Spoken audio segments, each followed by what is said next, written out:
5:30.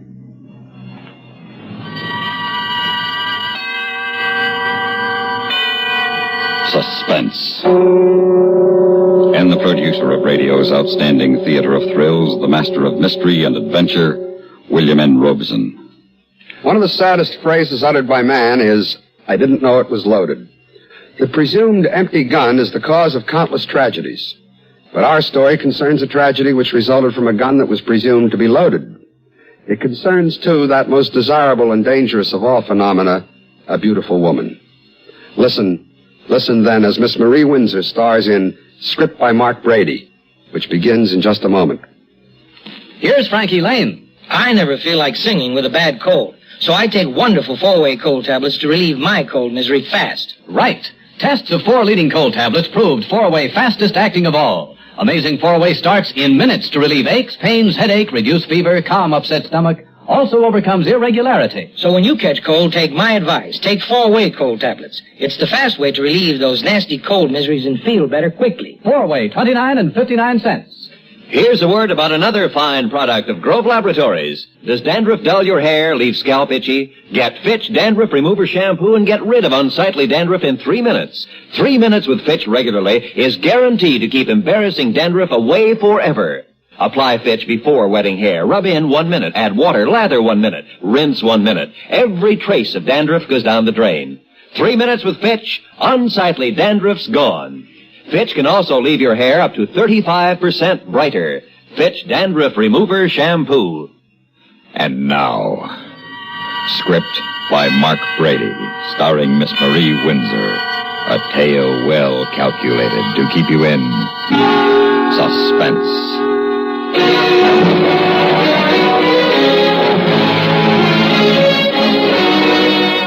Within the next few minutes, I will commit murder. Cold, premeditated murder.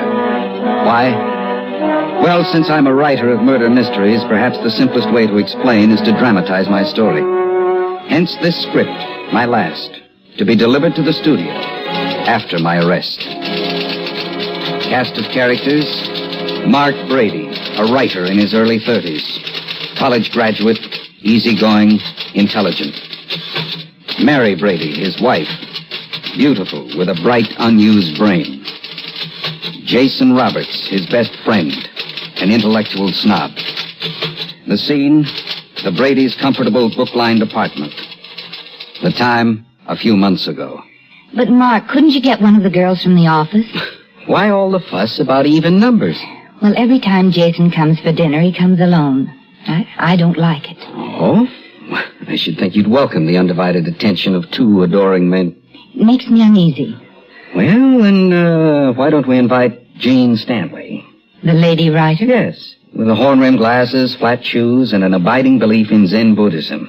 She shouldn't give you much competition. I'm not worried about competition. Jason thinks I have a mind, even if you don't. Oh, he does he? Well, that's par for old Jason. He always did like my taste in women. He says I'm unlike any woman you ever went with. That's right. You're also the only woman I ever married. Don't muss my hair, you beast. You're such an animal. And aren't you glad? I suppose so. Only, sometimes I don't feel married to you. What? Why, you're so self-sufficient. You don't need me. You don't need anyone. Oh, yes, I do. I need you very much. Why, who'd take care of me, send out my laundry, defrost my dinner? You're not being serious. Oh, but I am. You can hire someone to do all that. As beautiful as you, I couldn't afford it. Mark, did it ever once occur to you that I have ideas, that I have thoughts, that I'm interested in things? Of course. Haven't I heard you and Jason ramble on far into the night about Freud, Jung, Marx, Engels, and the plight of the Navajo Indians? Jason understands me. He likes the way my mind works. Oh? But he ought to have a girlfriend of his own. Now, will you please try to get him someone for tonight? From the way you talk about old Jason, I think I'm the guy who needs a girlfriend. We were so civilized, we budding intellectuals, so sophisticated, so sure of ourselves. We shared each other. If Mary's ballet class or her mosaics or her lute lessons conflicted with the opening of an art exhibit, Jason and I would gaily go off together to view the paintings. If something kept me from attending an opera or a ballet, Mary never missed it. There was always Jason to escort her. But last summer, my work began to pile up. And every time there was an attraction at the Greek Theater or an especially interesting concert at the Hollywood Bowl, I was stuck with a script to finish. I was really grateful for Jason then. He relieved me of my guilt about not entertaining my beautiful wife. Until one night, I discovered that it was he who owed me a debt of gratitude. Why, hello, darling. You still up? Apparently. Have you any idea what time it is? No, not the slightest. It's nearly 2:30, and why are you in your bare feet? Oh, Mark, we had such a silly, wonderful time. Suppose you tell me about it. Well, the concert turned out to be never-ending dull, and those seats in the bowl are so hard. Finally, Jason suggested we take a ride down to the beach. Is that why sand is dripping from your skirt? Is it? Oh, well, you see, I've been swimming. Swimming? In what? In the ocean. I mean, what did you swim in? What did you wear? Nothing, Mark. I just went swimming in the moonlight. I see. Do you realize that it's 3.5 hours since that concert ended? Do you realize I've been going nearly crazy with worry that I was just about to start calling the police and the hospitals when you float in off Cloud 8 and calmly announced that you've been swimming in the nude? I didn't say I'd been swimming in the nude. I said I'd been swimming in the moonlight. Mark, stop looking at me that way. What way? Like I was some broad. Well, aren't you? No. Apparently Jason thinks so. It's late, Mark, and I'm tired and suddenly very cold. Now, please let me by. I want to take a hot shower. It was as much my fault as it was hers. It wouldn't have happened if I hadn't thrown them together. So after that, I paid more attention to my homework, and the midnight swim was forgotten by tacit agreement. And by tacit agreement, we saw less and less of Jason. Mary satisfied my craving for beauty, and for the rest, I had my work. I got very busy on a new show I dreamed up based upon police files. I wish now I'd never thought of the idea. Part of the job was to ride the prowl cars for background color. And the second night out, we were cruising around the twisting streets in the Hollywood Hills. Now, this looks like El Dorado Drive. Yeah, that's right, Mr. Brady. A friend of mine lives along in here, just around this bend. At his house we're coming to? Yeah, that's it. Well, you better tell him to park his car closer to the curb or I'll leave him a ticket. Yeah, only that isn't his car. It was Mary's car, cozily parked in front of Jason's house. Sure, why not? She knew I'd be gone till past midnight, riding a prowl car, only she had no way of knowing where it would be prowling. Of course, she was already in bed when I got home, but I wanted to give her every chance. Oh, I was sound asleep, darling. Did you have an interesting evening? Not very. Not much action. What did you do? Oh, nothing much.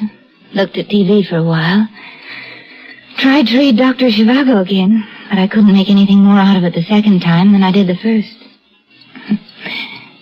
Come to bed, darling. I'm sleepy. That's the way it was. Every night that I rode the prowl cars, I asked the sergeant to swing by El Dorado Drive, and it was always there. Mary's little Volkswagen parked in front of Jason's house. And every night when I got home, the same evasive answers. Why didn't I put my foot down? I was afraid, that's why. Afraid of losing Mary. I needed her. She was the most beautiful woman I had ever seen. My ego needed her. She was a bright adornment, a mark of success. And if I lost her, I felt I, too, would be lost. Sergeant, I wonder if we could swing by El Dorado Drive tonight? Again? If you don't mind. Well, I don't mind. It's in our area, but I don't get it. You, checking up on your friend? No. My wife. That Volkswagen belongs to her. Oh, I see. Now, look, Mr. Brady, you say the word, we can make an awful lot of trouble for that guy. It's awfully kind of you, Sergeant. Oh, I'm serious. I'm sure you are. Only it's not your problem, it's mine. You stay out of it. Let us handle it. No, thank you, Sergeant. That would be too easy. If anything's to be done about it, I'm going to have to do it myself. So here I sit, waiting to murder Jason.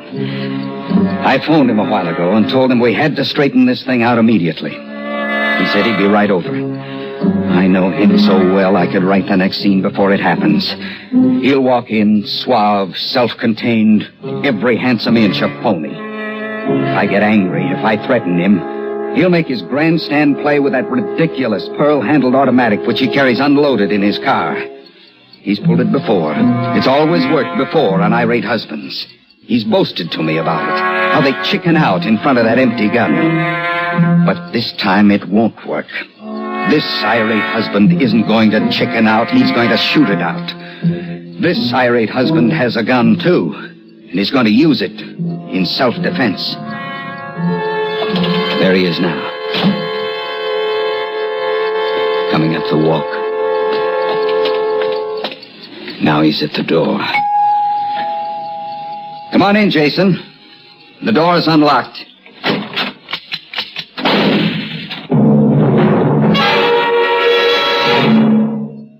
In a moment, we continue with the second act of Suspense. How long has it been since you've cleaned out your bookshelves? Maybe it's time you took a look at the books you own. While you're cleaning and looking, you can be performing a valuable service to your country. The United States wants books, lots of them, to send to interested students and readers abroad.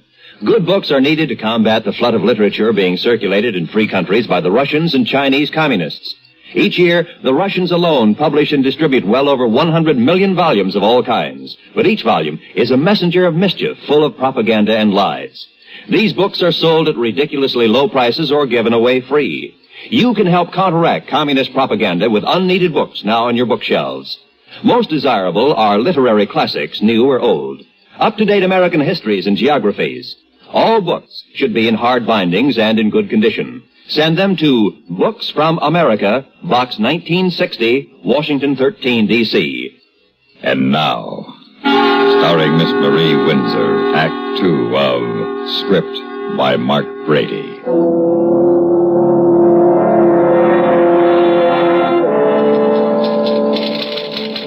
I am compelled to finish Mark's script, since he saw fit to write it as an explanation and a justification for murder. I feel I must complete it as a vindication of myself and a requiem for Mark. Yes, Mark is dead. Jason shot him in self-defense. That's what the coroner's jury called it. Self-defense. And now I must defend myself from the things Mark thought about me. I was innocent. That night on the beach, I was innocent. Oh, Jason, isn't it beautiful? Unto thy very feet, bright damosel, the westering moon this night has flung his carpet bright. How lovely. Who wrote that? I did, just now. I know. Let's go swimming. Why not? I would if I brought a suit. What difference does that make? None, I suppose, really, only... You worried about what people will say? Why, there isn't anybody within 5 miles of this cove. Go ahead. All right. You can undress behind that rock. Oh, not me. That water looks too cold. Oh, come on, Jason. I'll watch. You will not. I mean after you're in the water. Well, all right. Now turn your back and close your eyes and don't open them until I tell you to. Jason was right. It was cold. But it was wonderful and strange and terribly exciting. And it was over all too soon. Like Botticelli's Venus rising from the sea. What did you say? Like Botticelli's Venus rising from the sea. You peep! Man can be tempted only so far. Oh, look, my skirt's all full of sand. What did you expect? You can turn around now. Oh, a naiad glittering with moonlight. A sea nymph crowned with cockle shells and with a kirtle of kelp begirt.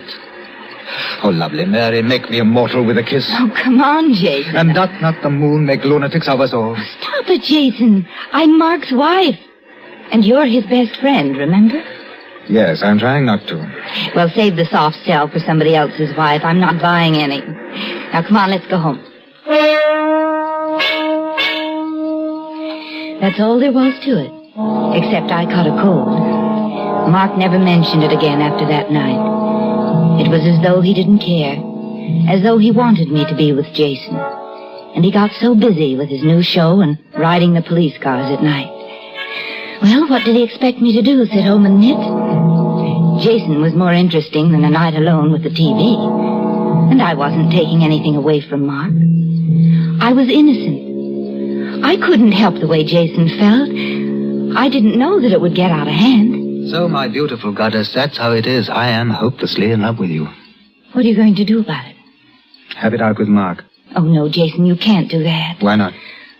Mark's got a gun now. Well, what of it? He's been practicing at the police pistol range. He keeps boasting to me about how good he's getting. Almost as if he were threatening. Oh, now listen, my dear. We're all three of us civilized human beings, and I think Mark and I can solve this problem without bloodshed. I'm afraid. I wouldn't want anything to happen to either of you. Now, you listen to me. Jason, look at the time. I've got to run. Naturally. I'll call you tomorrow, darling, when I find him in alone. That'll be nice. Now, honey, don't be that way. You know I've got to go. Jason. What? Look out there in the street. What is it? A police car driving by. Do you suppose it could... I haven't the slightest idea. Well, aren't you worried? If Mark found out... I think it's time he did. As always, I was in bed and pretending to be asleep when Mark came home. He didn't say anything, and I couldn't tell if he'd been in the police car that drove by Jason's house. But I didn't worry too much, because before I went to bed, I had taken all the bullets out of his gun.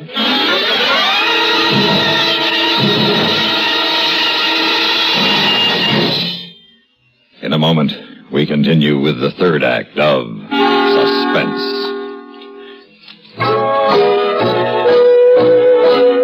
Be sociable, look smart, keep up to date with Pepsi, drink light, refreshing Pepsi, stay young and fair and debonair, be sociable, have a Pepsi. When friends drop in, let your hospitality show you're sociable in the modern manner. Pepsi, you know, is the favorite of the smart and young at heart. Be sociable, look smart, keep up to date with Pepsi, drink light, refreshing Pepsi, stay young and fair and debonair, be sociable, have a Pepsi. Have you tried a Pepsi lately? And now, starring Miss Marie Windsor, Act 3 of Script by Mark Brady.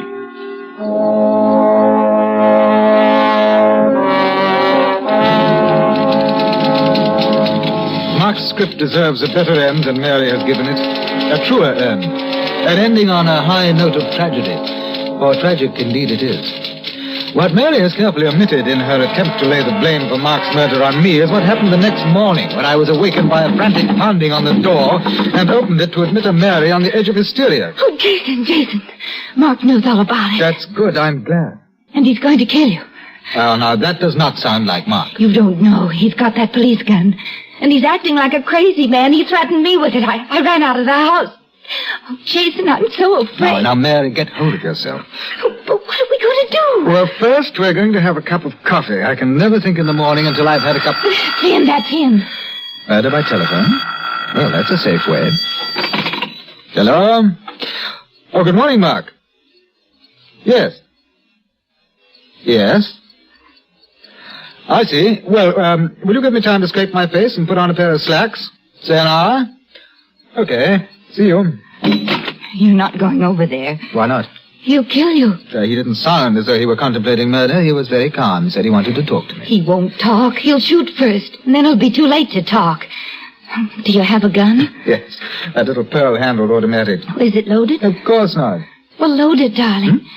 And promise me you'll use it if you have to. Well, a woman as beautiful as Mary can be pretty persuasive. And a man would have to be made of more Spartan stuff than I to refuse her when she mixes warm tears of terror and concern with her other rich endowments. I loaded the gun. I went to Mark's apartment to find that Mary's concern was not overstated. As I walked in, he swung the police gun at me and pulled the trigger. I fired, and Mark dropped dead. I didn't know his gun was empty. Now I know he didn't know it was empty. And now I know who really murdered him. Beautiful, beautiful Mary. The kind of woman men will always kill for. It's almost dinner time. She isn't back yet from a luncheon date. With a girlfriend, she said. But I rather imagine it was with the young attorney who represented me at the inquest. Very bright chap with a mind quite different from Mark's or mine. I'm sure Mary's having fun picking it. But I'm not making any effort to confirm my suspicions. I'll know soon enough. Only this time I'll be sure Mary doesn't unload my gun. Well, here it is. Mark Brady's last script. And in many respects, his best. At least I hope they'll agree down at the studio.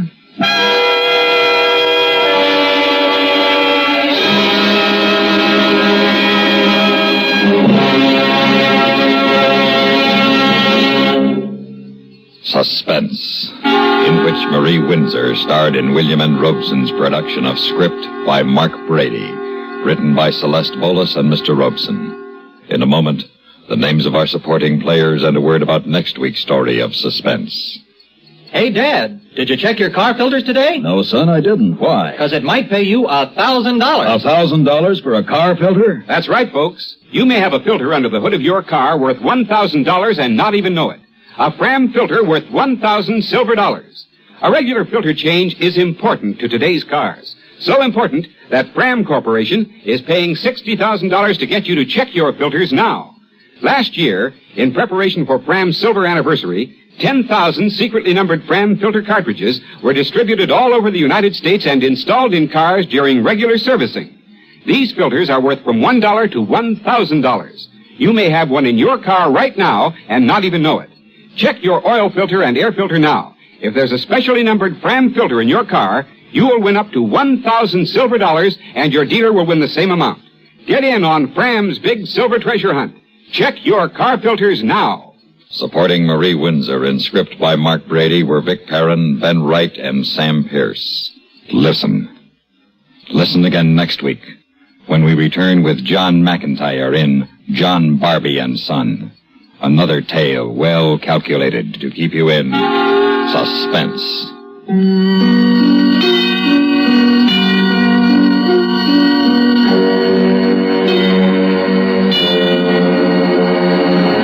The latest news follows, then Have Gun Will Travel on the CBS Radio Network.